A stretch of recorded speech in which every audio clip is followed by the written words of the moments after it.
যুদ্ধের ময়দানে ক্রমেই পাল্লা ভারী হচ্ছে ফিলিস্তিনের মুক্তিকামী সশস্ত্র গোষ্ঠী হামাসের। শক্ত প্রতিরোধ গড়ে তুলে একটু একটু করে জয়ের পথে এগিয়ে যাচ্ছে হামাস।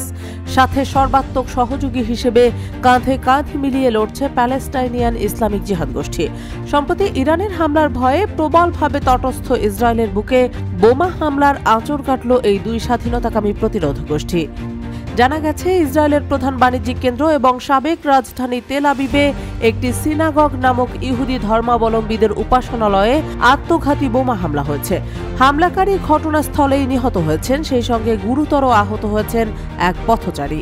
রবিবার স্থানীয় সময় রাত ৮টার দিকে ঘটেছে এই হামলা।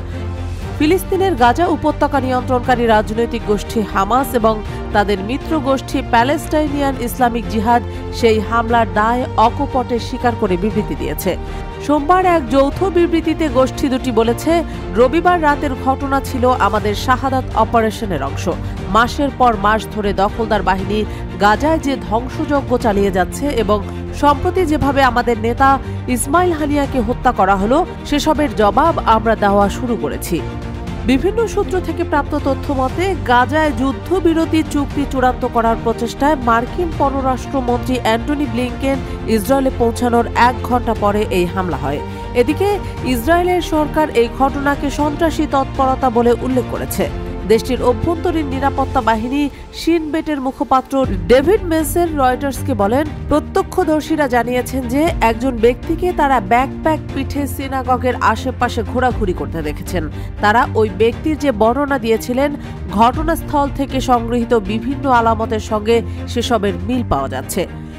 গত বছর ৭ অক্টোবর ইসরায়েলি সামরিক বাহিনী যে বর্বরতার সূচনা করেছিল তা এখনো চলমান।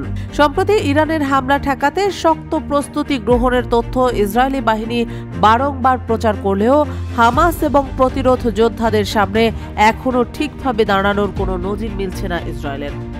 তবে দিন যত গড়াচ্ছে, যুদ্ধক্ষেত্রে উগ্র যুদ্ধবাজ প্রধানমন্ত্রী বেনিয়ামিন নেতানিয়াহুর একগুঁয়ে স্বভাবের জন্য ক্রমেই কোণঠাসা হয়ে পড়েছে তার সামরিক বাহিনী।